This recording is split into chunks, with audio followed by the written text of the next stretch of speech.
Hello, everyone. Welcome back to another episode of Coffee Corner. Today is your episode 95.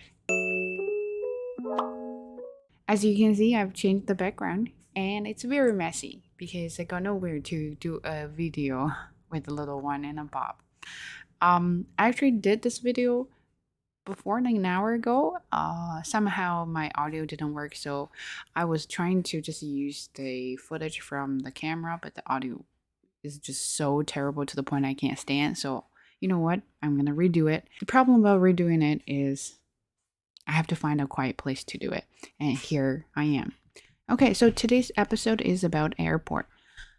But I'm not going to really talk about the airport. Not about the architecture, the design, the process, or the crap about the airport. It's about the airport as a trigger. So I can talk about my emotions. Most of you know that my mom spent time here with me and helped me with my little one. And then now she's gone. And it was very hard for me because first, I just realized how much I miss her. And a second, holy cow, she's done a lot for me so I could have my own time to do something else. Well, it's always like that, right? You don't realize the importance of someone until they're gone. Okay, so the reason I want to talk about the airport is I don't know if you have ever seen the movie called Love Actually. I really love the movie. I watch that every time, every Christmas. It's kind of my routine. So the first scene in the movie is about the airport. A lot of things happen in the airport, and I love the uh, narrative there. It's very poetic. I can't remember anything, but I remember they were talking about the tears, the smile, hugs, kisses, love, sadness, all sorts of things. And everybody got a story there. And I always loved that scene, and I always felt touched by that, but I never really realized. Not that I've never realized. I never really deep down feel, oh, that is something about the airport until this time. It was definitely a sad moment for me when I was seeing my mom take off there. I was trying so hard to not crash there, but I guess I failed as usual.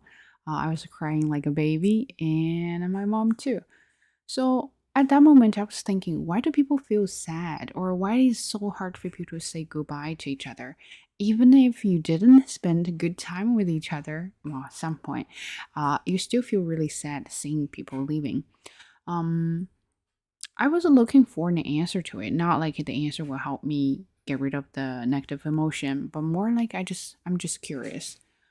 So I asked ChatGPT, why do people hate to say goodbye? And then it gave me the answer. People often dislike saying goodbye because it signifies the end of a connection, a relationship, or experience. Goodbyes can evoke feelings of loss, separation, and uncertainty about when or if they'll see someone or something again. The emotions associated with goodbyes can be bittersweet and difficult to handle, which is why many people find them challenging. I said, hey, wait a second, that's totally me. So, first, let's say, well, it signifies the end of a connection, relationship, or experience. It was very hard for me to talk about the relationship I have with my mom because if you remember, I had an episode of talking about mother daughter relationship.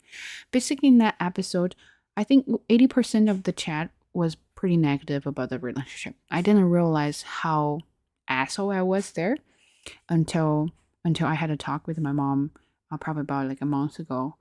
Accidentally had that kind of a deep down talk with her.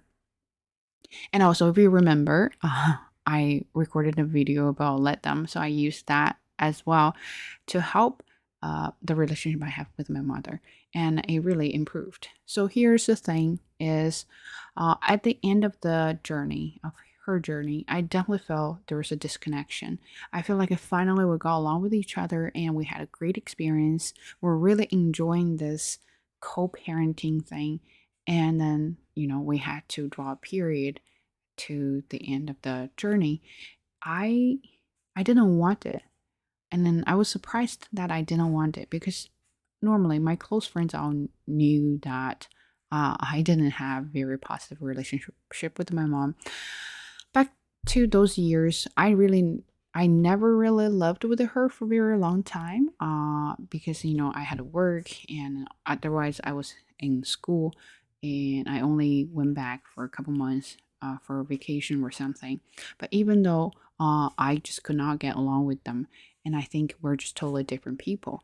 And then I was looking for why mother daughter relationship is so complicated. I mean, basically, the key is we're different people.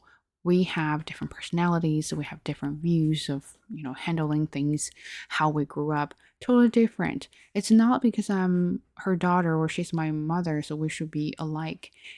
We can be totally different people. And because we're so close and we always want to kind of like control the other one to be to follow myself, to follow my instruction, to follow my lead. But it's hard. We're just individuals. No matter how close we are, we're individuals. We have to respect each other.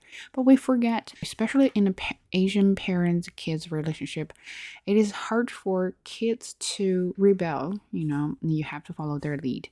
But I guess to the point, you're going to be like, fuck it, I want to do my own thing. And then you start to dislike your parents because you think they're not modern and they're so out of fashion and then they don't know things nowadays. And you are the new, like, reformer. You know how to effectively get things done.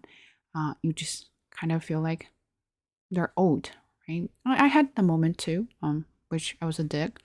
Also, because of social media, I was reading a lot of articles about your original family, how they influenced you, how they affect how you see people, how you handle things, how you grew up, and even and the most important thing is how you deal with things in a relationship. They definitely have an influence for sure, and most of them are pretty negative. I'm not saying that while your original family is not important. What I want to say is the social media has definitely added on some weight and also a filter on that sometimes you just maybe it's a thing but it's not the very thing. But when you look at those videos, when you read those articles, you feel like that is such a thing and that's why, and you keep telling yourself that's the reason that you don't have good relationship with other people. You don't know how to deal with the social relationships or something like that. You just blame your original family and you start to get angry at your parents. You start to think they're stupid and they are just irresponsible. They don't care about how you feel. They failed their parenting, things like that. Everything can get worse if you think too much. What I want to say about those social media thing is learn it, take it, and see if you can improve it. Don't just dwell on it and then start to really think something very negative. The funny thing is, when you start to think something very negative, you tend to go down to the rabbit hole and then you will never stop. And then that's not going to help you anyway.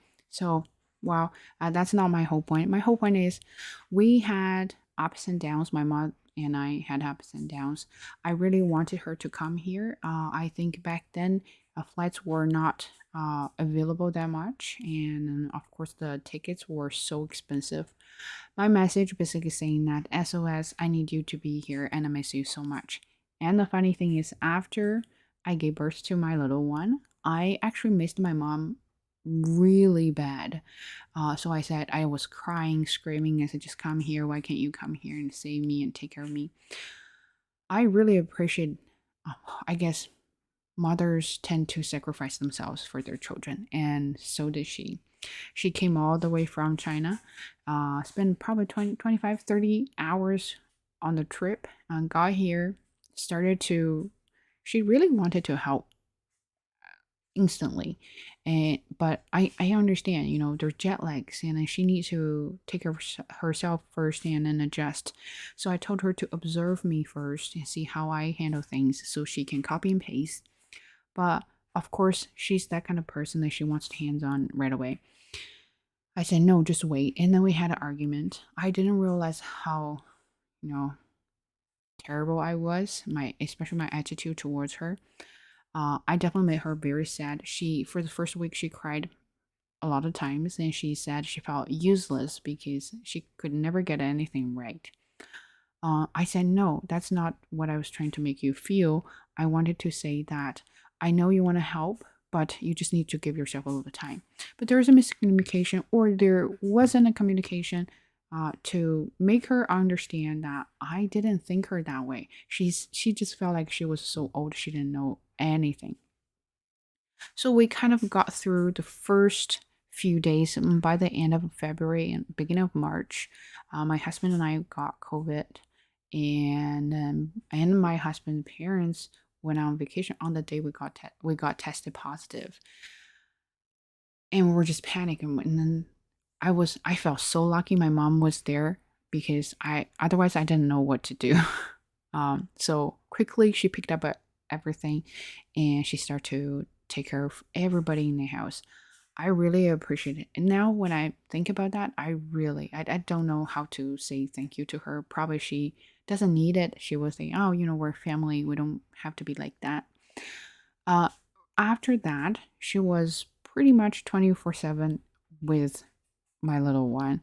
And because of that, I've got time to recover from my postpartum depression. I was able to be myself. I was able to have my own time and recharge. So I really, really appreciate that. And even with my husband, he got some time for himself and he started to do more work. And we all really appreciate that. And the more time she spent with the little one, the more jealousy I had.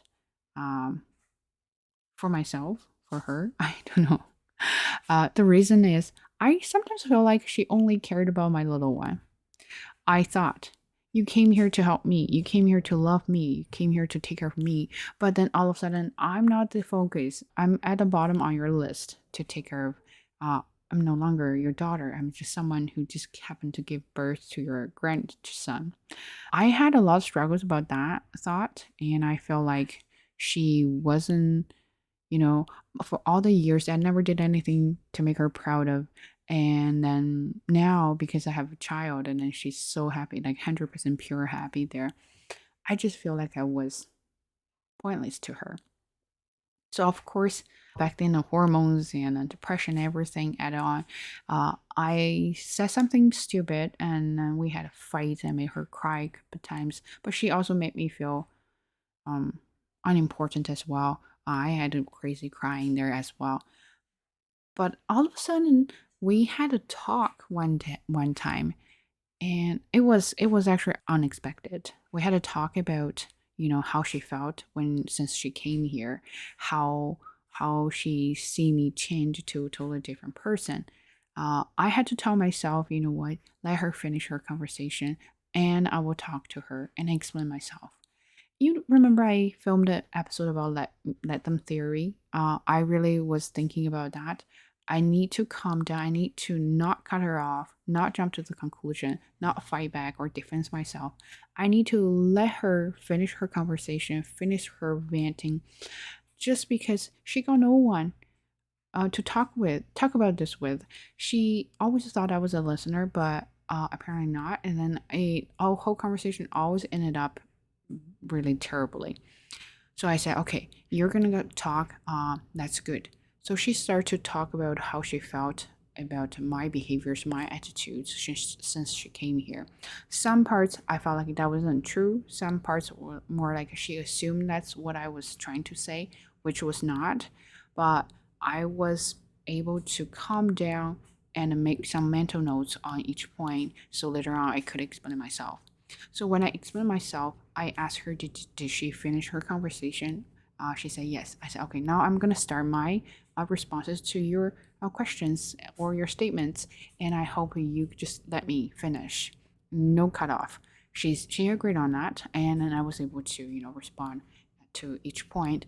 And then we finally realized that there were so many misunderstandings between us. What I said there didn't mean what she thought, but she thought that was what I meant. And I explained everything. We were crying, we were hugging each other. We're really open to our own opinions and how we see things of each other doing there. And then she said, now we're all open. Now we're all you know honest to each other. We should just turn the page and start a new journey. I said, why not? But I also made a comment. I said, if this is what you decide to do, I can't agree more, but you can't talk about things like this later, in the future. Because even though we're so close, we have to be careful about communication. It's not like we're close, we're mother and daughter, so we can hurt each other with words. You can't. And then she also said that because we're so close, that's why when we talk, we don't care that so much. We just thought we'll talk. If we always care so much, that must be very tiring in this relationship. So I said, in any kinds of relationship, no matter how close you are with each other, there's a word called maintaining the relationship. There's a word called maintaining, right? So you want to maintain a healthy relationship, you have to take care of it. You can't just throw words there. Once the words are out, right? And then we understand. And then since then, we were really good. We were open to what we say, and then at some point we felt like what we said can cause a misunderstanding. We'll explain that right after, but we were trying to use a very calm tone and not condescending tone. Now, speaking of condescending, I remembered one time I was such an asshole. I told my mom that, one thing you've changed positively since you came here is you're more open-minded. You're willing to learn. She didn't say anything. Now when I think about it, yeah, I'm such an asshole. Why am I talking like that? So, because our relationships has improved a lot, we were able to really enjoy trips and things we do together. Enjoy this relationship. Enjoy taking care of my little one. Enjoy doing a lot of things. I cook more. I bake more, but good time flight, right? Good time flies, and then days are approaching, and I start to feel panicked, not only because I know that I'm gonna be taking care of Ray by myself, but also she's gonna be gone. I don't know when it's gonna be the next time I see her, and that's why people hate saying goodbyes, because that's the end of a connection, this end of experience or relationship, and we don't know when we'll see each other. Well, you might say, well, it's just, a trip. Get on a plane, come here. Well, I guess for relatively wealthy people, families, it's not that difficult. But for us, remember, I'm not from a rich family. It might take a lot from their savings to fly here, and it is really expensive. So for us, the same way. And now I have a family. It's hard for me to get the little one on the plane and go, and I have jobs as well, right? So I guess my mom is right. If you're poor, you really shouldn't go to another country, at least not this far. It's very difficult.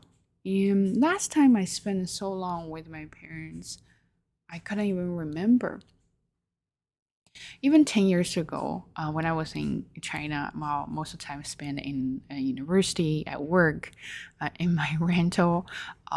Only New Year's or summertime, I was able to spend just a couple months with them, and that was it. It's been a while, right? So for me, the last 6 months were really new to me as well. I had to learn how to live with my mom. They're full of ups and downs. We were trying, but one thing I learned from my mom, is not like from my mom, from being a mother, is I think pretty much every mom wants to be the best mom. They're trying their best to do the best for their children, offering them, physically, financially, and emotional things. But no matter what, they're first time parents. They don't know, right? When they see things, things are new to them. When they see problems, problems are new to them. All they could do is to do their best to cover everything, to make sure their children, their kids are safe. They might ignore something, but we don't understand. We grew up with such information out there, with the access to everything, that we start to understand mental health is more important, and you need to take care of other people's emotions, or your close ones' emotions. You can't just focus on physical stuff. But for them, they didn't know. They didn't grow up that way. And then we start to blame them. Why didn't you care? Why didn't you say things that? Why do you talk about things in that way? You're hurting me, and they didn't even realize. I think one theory that was popular in China is that parents are so kids are expecting an apology from their parents, and the parents are expecting uh, appreciation from their children, but they don't want to be the first to do that. So they're all waiting for each other to start the process, and that's when we had conflicts. So when we had arguments. Now I understand is nobody wants to be a disappointing parent, either mother or father. They always want to do their best to meet their kids' needs, but it is hard. You're a person. You're gonna make mistakes. You're gonna accidentally ignore something or uncover something, and then that something will leave a mark in your kids in their mind, and then they're gonna be like, wow, you didn't do that, or you hurt my feelings. But sometimes you have to remember, well, hurting is there. What my mom said about me, hurting is there. I can never forget. But the thing is, well, overall, they still love me. They're trying their best. For me now, I understand. I'm trying to be the mom. I can handle everything, but sometimes I just can't. I'm emotional. I make mistakes. I just cannot do it.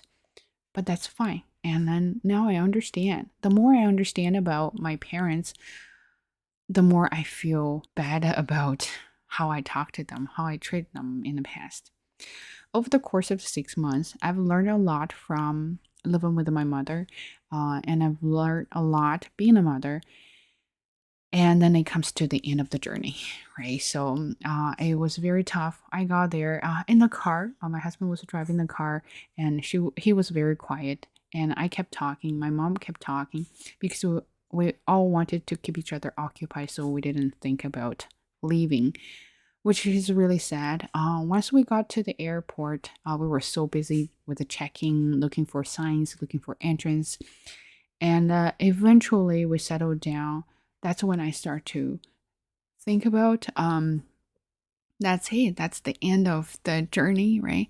Um, then my mom was talking to me, and I was looking away, staring nothing, and my tears just could not stop. And my mom all of a sudden saw that, and of course she couldn't help crying. So we were really just burst some tears there, and yeah. And that at that moment, for us, that was such big moment for us, but nobody cared because that was our story. But how many of those kind of stories are happening at the airport? So many. Some are sad, some are happy. When you see people there, they're coming to you, you hug them, you kiss them, you love them. It doesn't really mean that you're gonna have just pure happy time with them. You're gonna have some ups and downs. You have fights and arguments, but overall, you're happy they're here, right? But again, seeing them leave is a sad thing. It doesn't mean that you're not gonna miss them, right? You're gonna forget about them. Uh, and then you're gonna start your new story. They're gonna start your new story as well. So that this is a totally new experience for my mom as well. She came here all alone by herself. She doesn't speak any English. So it that was she was brave enough, right? No, she missed me enough to come here by herself without thinking about anything else. I admire her. I think in the future I will be that kind of mom too. But also, I learned from her is I need to take care of myself as well. Because if I don't take care of myself, and then I won't be able to mentally and physically take care of my little one as well. See, you learn things from them. So good things happen, bad things happen as well. And at the airport, our story is just one of those stories there. And I'm sure there are a lot of stories out there as well. We just don't know because we're so busy with our own story. Um, but that's the airport. After I saw my mom leave, and then I just all of a sudden start to realize that. And I said, I'm definitely going to do an episode about the airport. It's all about, welcoming and leaving, saying goodbyes and saying love you. But leaving doesn't mean you're ending the relationship. You can still keep going, apply what you've learned, and maintain a good relationship with anyone you are in a relationship with. So I guess I learned something from this. trip. Okay, that's end of it. I was a little bit emotional there and I was trying so hard, but I hope you liked this episode and take care and I'll see you next time.